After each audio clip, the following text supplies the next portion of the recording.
ലോകമെമ്പാടുമുള്ള എല്ലാ world to world television പ്രേക്ഷകർക്കും വചനപ്രഭയുടെ പുതിയ എപ്പിസോഡിലേക്ക് സ്വാഗതം.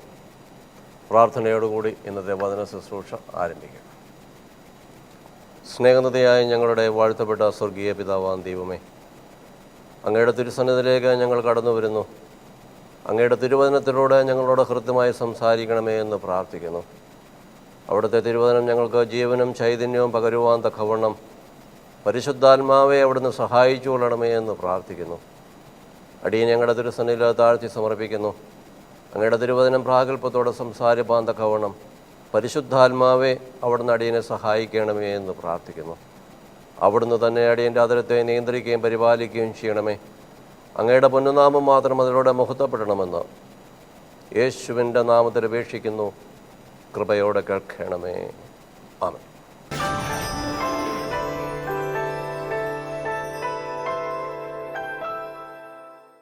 അല്പസമയം നിങ്ങളോട് ചിന്തിക്കുവാൻ തക്കവണ്ണം ആഗ്രഹിക്കുന്നത് വിശുദ്ധ മർക്കോസിൻ്റെ സുവിശേഷം 9-ാം അധ്യായത്തിൻ്റെ 29-ാം വാക്യം. Gospel Mark chapter 9 verse 29. പ്രാർത്ഥനയാലും ഉപവാസത്താലുമല്ലാതെ മറ്റൊന്നിനാലും ഈ ജാതിയെ പുറത്താക്കുവാൻ കഴിയുകയില്ല എന്ന് അവൻ പറഞ്ഞു. ത്രിയേക ദൈവത്തിൻ്റെ വലിയ തിരുനാമത്തിന് മഹത്വം ഉണ്ടായിരിക്കട്ടെ. കർത്താവിനാൽ അനുഗ്രഹിക്കപ്പെട്ട സഹോദരീ സഹോദരങ്ങളെ, ആത്മീയ ജീവിതത്തിൽ നമുക്ക് മുന്നോട്ട് പോകുമ്പോൾ അനവധിയായ പ്രയാസങ്ങളും പ്രതിസന്ധികളും നമ്മുടെ ജീവിതത്തിൽ നാം നേരിടേണ്ടതായിട്ട് വരും. ആത്മീയ യാത്ര സുഖകരമായൊരു യാത്രയല്ല. കല്ലും മുള്ളും നിറഞ്ഞ, വേദനകൾ നിറഞ്ഞ ഒരു വലിയ താഴ്വരയിലൂടെയുള്ള യാത്രയാണ് ആത്മീയ ജീവിതം എന്ന് പറയുന്നത്. എന്നാൽ പലപ്പോഴും പലരും ധരിച്ചിരിക്കുന്നത് ഏറ്റവും സുഖകരവും സന്തോഷകരവും ആനന്ദകരവുമായ ഒരു യാത്രയാണ് എന്നാണ് പലരും ധരിച്ചിരിക്കുന്നത്. പക്ഷേ ആനന്ദമുണ്ട്, ദൈവത്തിലുള്ള ആനന്ദമാണുള്ളത്. നമ്മുടെ ഈ ഭൂമിയിൽ നമുക്ക് കഷ്ടങ്ങളും ദുരിതങ്ങളും വേദനകളും നിറഞ്ഞ ഒരു ജീവിതമാണ് ആത്മീയ ജീവിതത്തിലുള്ളത്. വ്യക്തമായും ദൈവത്തിൻ്റെ പരിശുദ്ധാത്മാവിനാൽ നയിക്കപ്പെടുന്ന ഒരു വ്യക്തിയെ സംബന്ധിച്ച് അവൻ്റെ ജീവിതത്തിൽ എപ്പോഴും പരീക്ഷകളുണ്ടാകും, കഷ്ടങ്ങളുണ്ടാകും, പോരാട്ടങ്ങളുണ്ടാകും. പോരാടി ജയിക്കേണ്ട ഒരു ജീവിതമാണ് ആത്മീയ ജീവിതം. ഒരു യുദ്ധക്കളത്തിൽ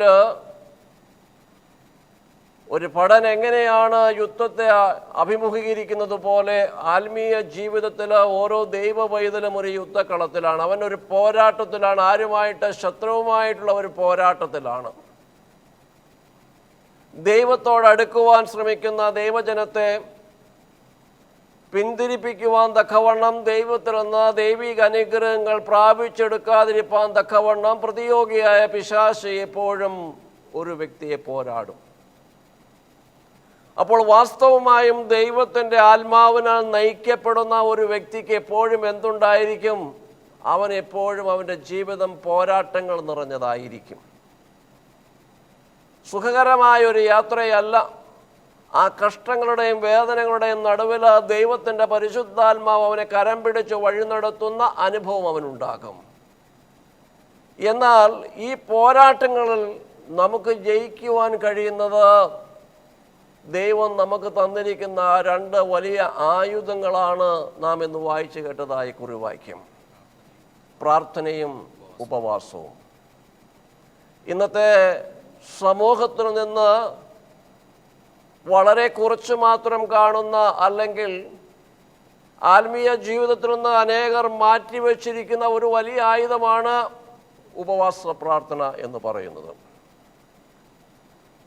ഉപവാസ പ്രാർത്ഥനയ്ക്ക് അത്രത്തോളം ദൈവസന്നദ്ധിയിൽ പ്രാമുഖ്യമുണ്ട്, ശക്തിയുണ്ട്. അതൊരു വലിയ ആയുധമാണ്, അതൊരു വലിയ വജ്രായുധമാണ്. ഈ ആയുധം എടുത്തുകൊണ്ട് വേണം നമുക്ക് ശത്രുവിനെ നമുക്ക് നേരിടുവാൻ തക്കവണ്ണം നമുക്ക് കഴിയുന്നത്.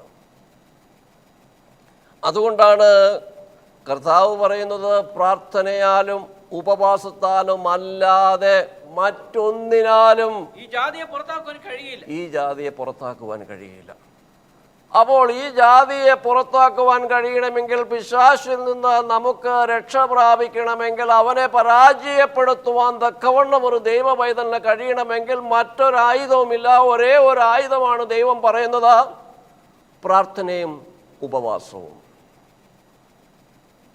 നമ്മുടെ പിതാക്കന്മാരൊക്കെയും നമ്മെ പഠിപ്പിച്ചിട്ടുള്ളതും നമുക്ക് കാണിച്ചു തന്നിട്ടുള്ളതും ഉപവാസവും പ്രാർത്ഥനയുമാണ്.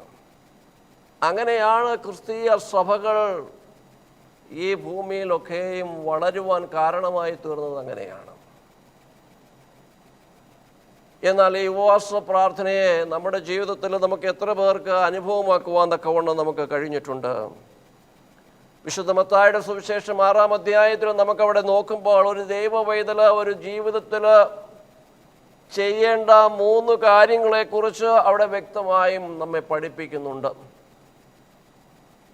1, ദാനധർമ്മം ചെയ്യുന്നവനായിരിക്കണം. 2, അവൻ പ്രാർത്ഥിക്കുന്നവനായിരിക്കണം. 3, അവൻ ഉപവസിക്കുന്നവനായിരിക്കണം. ഒരു ദൈവ പൈതലിന്റെ ജീവിതത്തിൽ കൃത്യമായും വ്യക്തമായും അവൻ അനുഷ്ഠിക്കേണ്ട 3 കാര്യങ്ങളെക്കുറിച്ചാണ് അവിടെ കർത്താവ് നമ്മെ പഠിപ്പിക്കുന്നത്. ഗിരിപ്രഭാഷണത്തിൽ നമ്മെ പഠിപ്പിക്കുകയാണ് ഓരോ കാര്യങ്ങളും. ദാനധർമ്മം ചെയ്യുന്നവനായിരിക്കണം. അതെങ്ങനെയാണ് ദാനധർമ്മം ചെയ്യേണ്ടതെന്നൊക്കെ ഇവിടെ വ്യക്തമായി പഠിപ്പിക്കുന്നുണ്ട്. രണ്ടാമതായി പറയുമ്പോൾ അവൻ്റെ പ്രാർത്ഥന എങ്ങനെയായിരിക്കണം, ഒരു ദൈവ പൈതലിൻ്റെ പ്രാർത്ഥന ഈ ഭൂമിയിൽ എങ്ങനെയുള്ളതായിരിക്കണം, അവൻ എങ്ങനെയാണ് പ്രാർത്ഥിക്കേണ്ടത്, പ്രാർത്ഥിക്കുന്നതിൻ്റെ ലക്ഷ്യമെന്താണ് എന്നൊക്കെയും കർത്താവ് പഠിപ്പിച്ചിട്ട് അവസാനം എങ്ങനെയാണ് ഉപവസിക്കേണ്ടത് എന്ന് കർത്താവ് നമ്മെ പഠിപ്പിക്കുന്നുണ്ട്. അപ്പോൾ ഉപവാസത്തിന് വളരെയേറെ പ്രാധാന്യമുണ്ട്. പ്രതിസന്ധികളോടെ കടന്നു പോകുമ്പോൾ അതിനെ നമുക്ക് തരണം ചെയ്യുവാൻ കഴിയേണ്ടത് ഉപവാസ പ്രാർത്ഥനകൾ കൊണ്ടാണ്. ദാനിയേൽ പ്രവാചകന്റെ പുസ്തകം നാം വായിക്കുമ്പോൾ നമുക്കവിടെ കാണുവാൻ തക്കവണ്ണം കഴിയും. 9-ാം അധ്യായത്തിൻ്റെ 2-ാം വാക്യത്തിൽ അവിടെ ഒരു 3 ആഴ്ചയിലെ ഒരു ഉപവാസം ദാനിയേൽ പ്രവാചകൻ അവിടെ പ്രഖ്യാപിക്കുന്നുണ്ട്. ദര്യാവേശിന്റെ വാഴ്ചയുടെ 1-ാം ആണ്ടിൽ തന്നെ, ദര്യാവേശിന്റെ വാഴ്ചയുടെ ആണ്ടിൽ തന്നെ ദാനിയേൽ എന്ന ഞാൻ യെരൂശലേമിന്റെ ശൂന്യാവസ്ഥ 70 വർഷം കൊണ്ട് തീരും എന്നിങ്ങനെ യഹോവയുടെ അരുളപ്പാട് യെരമ്യാ പ്രവാചകൻ ഉണ്ടായതനുസരിച്ച് കാലസംഖ്യ പുസ്തകത്തിൽ നിന്ന് ഗ്രഹിച്ചു.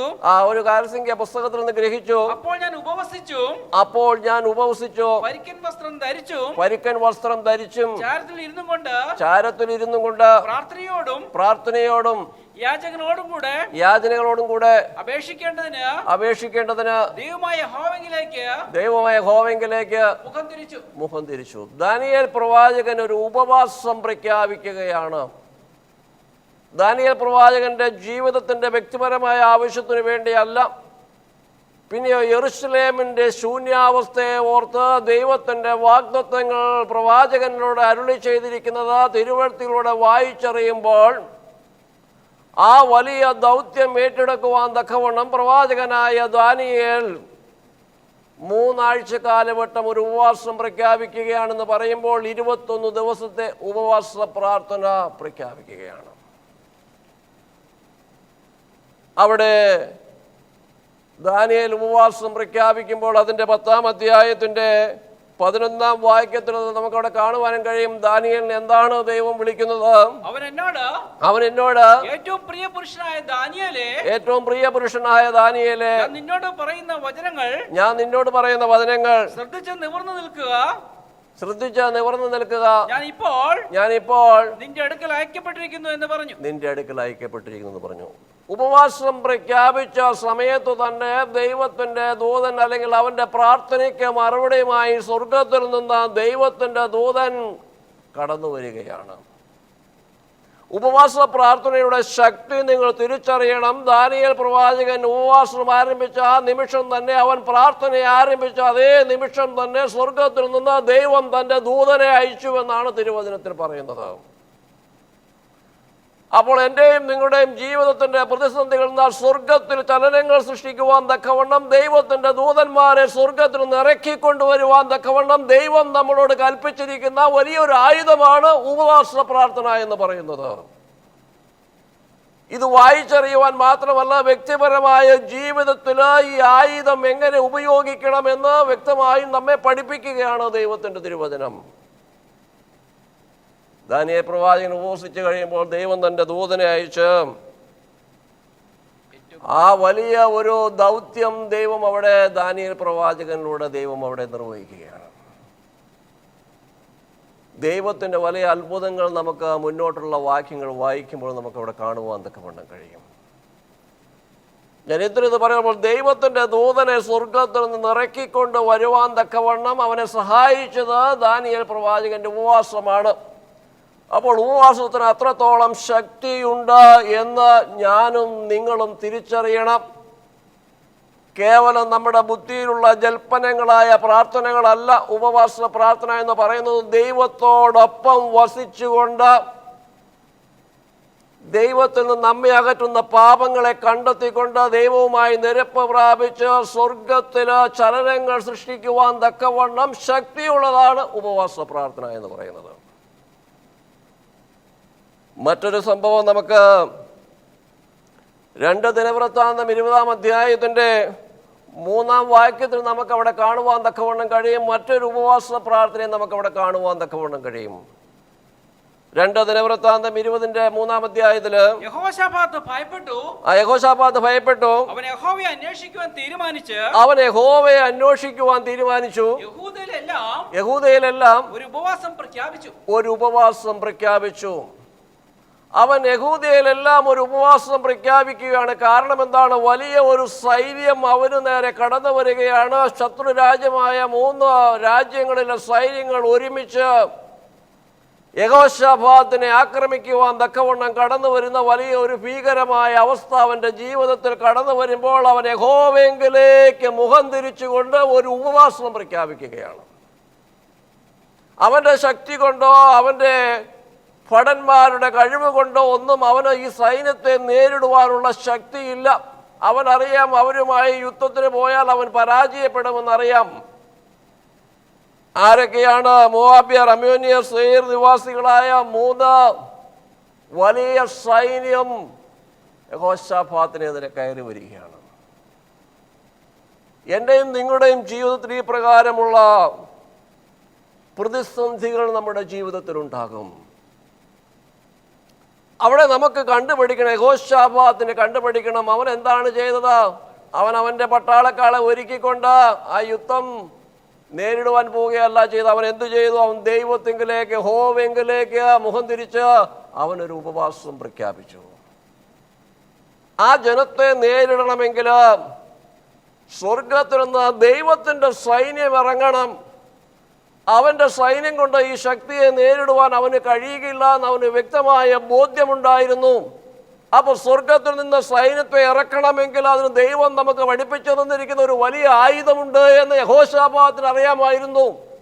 ആ വലിയ ആയുധം അവൻ്റെ ജീവിതത്തിൽ അവനത് വിനിയോഗിപ്പാൻ തക്കവണ്ണം ദൈവസംഘത്തിലേക്ക് മുഖം തിരിക്കുകയാണ്. അവൻ മുഖം തിരിച്ച് ഒരു ഉപവാസം പ്രഖ്യാപിച്ചു കഴിയുമ്പോൾ അവിടെ കൂടിയിരുന്ന ഒരു ചെറുപ്പക്കാരന്റെ മേൽ ദൈവത്തിന്റെ ആത്മാവ് കടന്നു വരികയാണ്. അപ്പോൾ സഭാമധ്യേ വെച്ച് യഹോവയുടെ ആത്മാവ് ആസാഫിന്റെ പുത്രന്മാരിൽ മത്ഥന്യാവിന്റെ മകനായ യോയേലിന്റെ മകനായ ബെനയാവിന്റെ മകനായ സഖര്യാവിന്റെ മകനായ ഹസീൽ എന്ന ഒരു ലേവിന്റെ മേൽ വന്നു. ആ യഹസീൽ എന്ന ഒരു ലേവിന്റെ മേൽ വന്നു. അവൻ പറഞ്ഞത് എല്ലാ യഹൂദരും യെരൂശലേം നിവാസികളും യഹോശാഫാത്ത് രാജാവും കേട്ടുകൊള്ളുവിൻ. യഹോവ ഇപ്രകാരം നിങ്ങളോട് അരുളി ചെയ്യുന്നു. ആ യഹോവ ഈ പ്രകാരം നിങ്ങളോട് അരുളി ചെയ്യുന്നു. ഈ വലിയ സൈന്യം നിമിത്തം ഭയപ്പെടരുത്. ഈ വലിയ സൈന്യം നിമിത്തം നിങ്ങൾ ഭയപ്പെട്ടു പോകരുത്. നിങ്ങൾ ഭ്രമിച്ചു പോകരുത്. യുദ്ധം നിങ്ങളുടേതല്ല, ദൈവത്തിൻ്റെതത്രേ. അപ്പോൾ യഹോവയെങ്കിലേക്ക് മുഖം തിരിച്ചൊരു ഉപവാസം പ്രഖ്യാപിക്കുമ്പോൾ അവിടെ കൂടിയിരുന്ന ഒരു ചെറുപ്പക്കാരന്റെ മേൽ, ഒരു ലേവിന്റെ മേൽ ദൈവത്തിന്റെ പരിശുദ്ധാത്മാവ് കടന്നു വന്ന് അവരോട് പ്രവചിക്കുകയാണ്, നിങ്ങൾ ഭയപ്പെട്ടു പോകരുത്, നിങ്ങൾ ഭ്രമിച്ചു പോകരുത്. യുദ്ധം നിങ്ങളുടേതല്ല, നിങ്ങൾക്ക് വേണ്ടി ദൈവം നിങ്ങൾക്ക് വേണ്ടി യുദ്ധം ചെയ്യും, നിങ്ങൾ ഭയപ്പെട്ടു പോകരുത് എന്ന് ദൈവത്തിൻ്റെ ആത്മാവ് അരുളി ചെയ്യുകയാണ്. എപ്പോൾ? അവരൊരു ഉപവാസം പ്രഖ്യാപിച്ച് ദൈവസന്നിധിയിലേക്ക് നിലവിളിക്കുമ്പോൾ, ദൈവത്തിൻ്റെ ജനമേ, ഞാനും നിങ്ങളിത് വായിച്ചു പോകുമ്പോൾ ഒരു പക്ഷേ അതിൻ്റെ തീവ്രത നാം മനസ്സിലാക്കുകയില്ല. നമുക്കെതിരെ മറ്റു ശത്രു രാജ്യങ്ങളൊന്നും കടന്നു വരികയില്ല. പക്ഷെ വ്യക്തിപരമായി നമ്മുടെ ജീവിതത്തിൽ ഇങ്ങനെയുള്ള പല പോരാട്ടങ്ങളുണ്ടാകും, പല പ്രതിസന്ധികളുണ്ടാകും. ഭയപ്പെട്ടു പോകുന്ന ജീവിതത്തിൻ്റെ അനുഭവങ്ങൾ എൻ്റെയും നിങ്ങളുടെയും ജീവിതത്തിൽ കടന്നു വരും. അവിടെ ഞാനും നിങ്ങളും എന്തു ചെയ്യണമെന്നാണ് തിരുവചനം പറയുന്നത്. നിങ്ങൾ ഭയപ്പെട്ടു പോകരുത്. പിന്നെ എന്ത് ചെയ്യണം? ദൈവത്തിങ്കൽ ആശ്രയിക്കണം. നിങ്ങളെ പരാജയപ്പെടുത്തുവാൻ തക്കവണ്ണം കടന്നു വരുന്ന ആ വലിയ ശക്തിയെ നിങ്ങൾക്ക് നേരിടണമെങ്കിൽ ദൈവത്തിൻ്റെ കൃപയാണ് ആവശ്യം. ദൈവമാണ് നമുക്ക് വേണ്ടി ഇറങ്ങി വന്ന് യുദ്ധം ചെയ്യേണ്ടത്. സ്വർഗത്തിലെ ദൈവമാണ് സകലത്തെയും നിയന്ത്രിക്കുന്നത് എന്ന് നിങ്ങൾ തിരിച്ചറിയണം. ഒരു ദൈവപൈതലിന്റെ ജീവിതത്തിൽ കടന്നു വരുന്ന എല്ലാ പ്രതിസന്ധികളെയും നിയന്ത്രിക്കുന്നത് ദൈവമാണ്. അപ്പൊ നമ്മെ വഴി നടത്തേണ്ടത് ആരാണ്? ദൈവമാണ്. ദൈവമാണ് നമ്മെ സൂക്ഷിക്കേണ്ടത്. ദൈവമാണ് നമ്മളോട് പൊരുതുന്ന ശത്രുക്കളോട് നേരിടേണ്ടത്. ദൈവമാണ്. പലപ്പോഴും ഞാനും നിങ്ങളും നമ്മുടെ ബുദ്ധി കൊണ്ടാണ് അതിനെയൊക്കെയും പലപ്പോഴും നേരിടുന്നത്. ബുദ്ധി കൊണ്ടും നമ്മുടെ കഴിവ് കൊണ്ടും അല്ല നാം നേരിടേണ്ടത്. ദൈവം നമുക്ക് ശക്തനായ ദൈവമാണ്. അവൻ സർവശക്തനാണ്. നാം ആരാണ്? ആ ദൈവത്തിൻ്റെ പൈതലാണ്. ആ ദൈവത്തിൻ്റെ മക്കളാണ്. ദൈവത്തിൻ്റെ ആത്മാവിനാൽ നയിക്കപ്പെടുന്ന ദൈവത്തിൻ്റെ മക്കളാകുമ്പോൾ മക്കളെ സൂക്ഷിക്കേണ്ടത് ആരാ? പിതാവിൻ്റെ ഉത്തരവാദിത്വമാണ്. പിതാവ് സർവശക്തനാണ്. അവൻ സർവജ്ഞാനിയാണ്. അവൻ സർവവ്യാപിയാണ്. അവനാണ് ഈ പ്രപഞ്ചത്തെ മുഴുവൻ സൃഷ്ടിച്ചവനാണ്. നമ്മെ പരാജയപ്പെടുത്തുവാൻ നമ്മുടെ മുമ്പിൽ ശത്രു കടന്നു വരുമ്പോൾ ആ ശത്രുവിനെ സൃഷ്ടിച്ചവനാണ് നമ്മുടെ സൃഷ്ടാവ്. അപ്പോൾ ആ സൃഷ്ടാവ് നമ്മുടെ കൂടെയുണ്ട്. അവൻ സർവശക്തനാണ്. അതുകൊണ്ടാണ് ഞാനും നിങ്ങളും പറയുന്നത് നമ്മുടെ ദൈവം ആരാണ്? അവൻ സർവശക്തനായ ദൈവമാണ്. ആ ദൈവത്തിൻ്റെ കരം ചലിക്കണമെങ്കിൽ ദൈവം നമുക്ക് പഠിപ്പിച്ചു തന്ന ഒരു വലിയ ആയുധമാണ് ഉപവാസ പ്രാർത്ഥന. മുന്നോട്ട് വായിക്കുമ്പോൾ അവിടെ നമുക്ക് കാണുവാൻ തക്കവണ്ണം കഴിയും. പിന്നെ അവൻ ജനങ്ങളുമായി ആലോചിച്ച ശേഷം വിശുദ്ധ വസ്ത്രാലങ്കാരത്തോടെ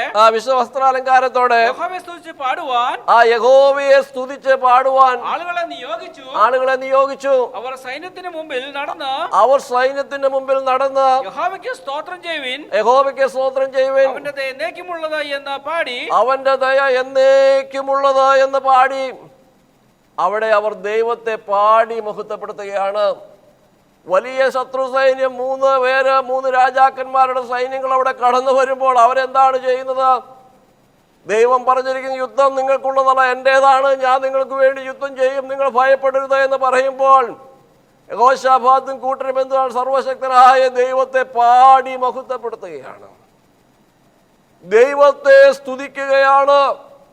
ദൈവത്തെ സ്തുതിക്കുമ്പോൾ എന്താണ് ചെയ്യുന്നത്? സ്വർഗത്തിലെ ദൈവം ഈ ഭൂമിയിലേക്ക് ഇറങ്ങി വരും. സ്തുതികളിൽ മേൽ വസിക്കുന്നവനാണ് നമ്മുടെ ദൈവം. അപ്പോൾ സ്തുതിക്കുന്ന ഒരു വലിയ സിംഹാസനം അവർ അവിടെ തീർത്തപ്പോൾ സ്വർഗത്തിലെ ദൈവം ആ സിംഹാസനത്തിലേക്ക് ഇറങ്ങി വന്ന് അവർക്ക് വേണ്ടി യുദ്ധം ചെയ്യുകയാണ്.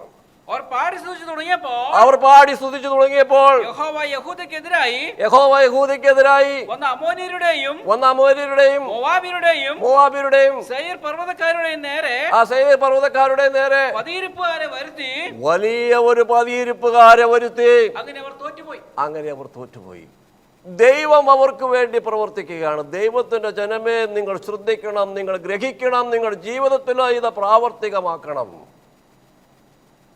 നമ്മുടെ മുമ്പിലുള്ള ശത്രുവിനെ നമുക്ക് കീഴടക്കുവാൻ കഴിയണമെങ്കിൽ ദൈവം തന്നിരിക്കുന്ന വലിയ വജ്രായുധമായ ഉപവാസ പ്രാർത്ഥന എൻ്റെയും നിങ്ങളുടെയും ജീവിതത്തിൽ നിങ്ങൾ പ്രഖ്യാപിക്കണം.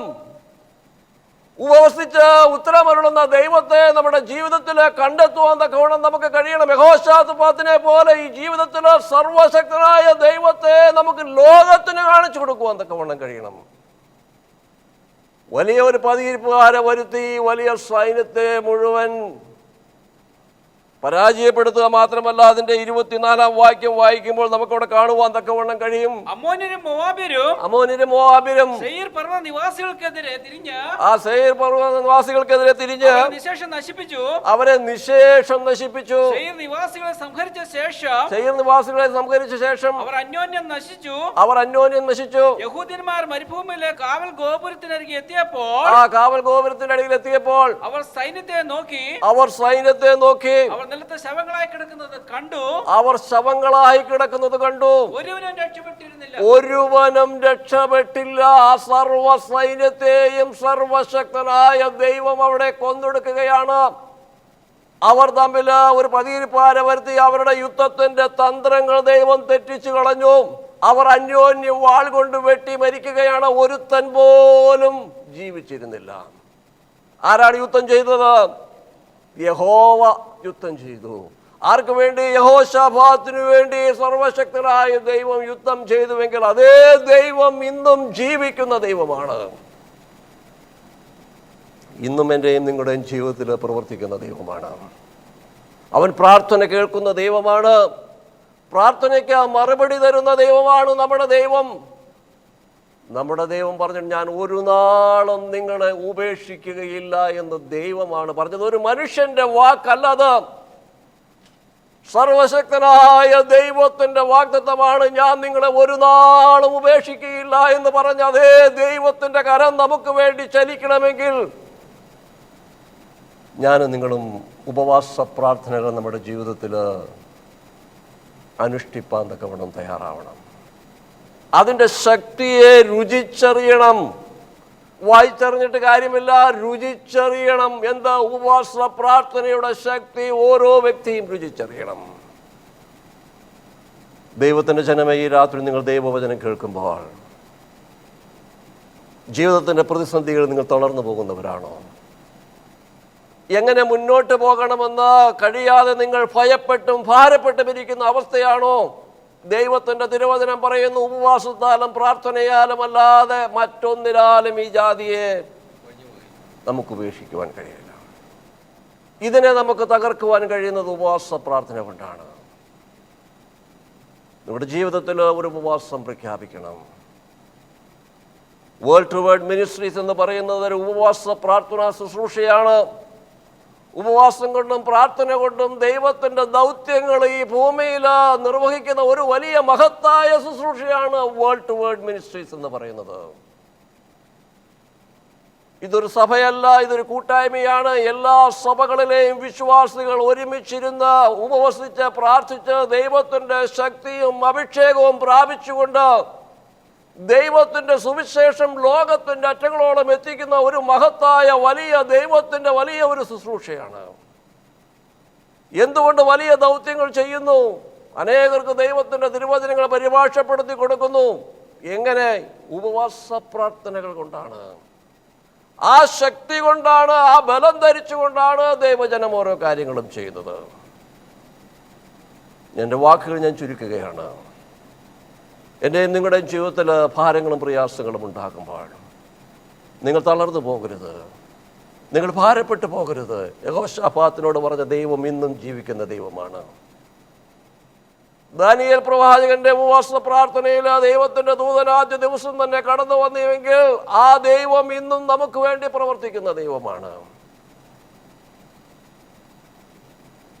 ആ ദൈവത്തെ ഇറക്കിക്കൊണ്ടുവരണമെങ്കിൽ ഞാനും നിങ്ങളും ഉപവസിച്ച് പ്രാർത്ഥിക്കണം.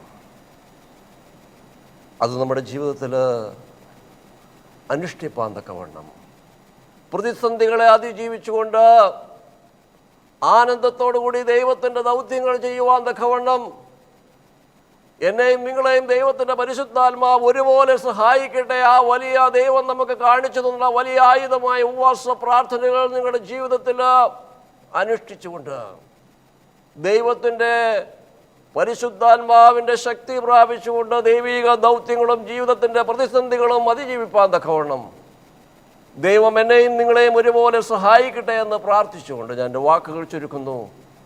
നമുക്കൊരു നിമിഷം ദൈവസന്നിധിയിൽ നമുക്ക് പ്രാർത്ഥിക്കാം. സ്നേഹനിധിയായ ഞങ്ങളുടെ വാഴ്ത്തപ്പെട്ട സ്വർഗീയ പിതാവാം ദൈവമേ, അവിടുത്തെ തിരുവചനത്തിലൂടെ ഞങ്ങളോട് സംസാരിച്ച എല്ലാ കൃപകൾക്കായിട്ട് നന്ദിയോടെ സ്തോത്രം. ഉപവാസ പ്രാർത്ഥനയുടെ ശക്തിയും മഹത്വവും ദൈവമേ, ദാനിയേൽ പ്രവാചകൻ്റെ ഉപവാസത്തിലെയും യഹോശാഫാത്തിൻ്റെ ജീവിതത്തിലൂടെയും ഞങ്ങളോട് ഈ രാത്രി വരച്ചു കാട്ടിയ അവിടുത്തെ വലിയ കൃപകൾക്കായിട്ട് നന്ദിയോടെ സ്തോത്രം ചെയ്യുന്നു.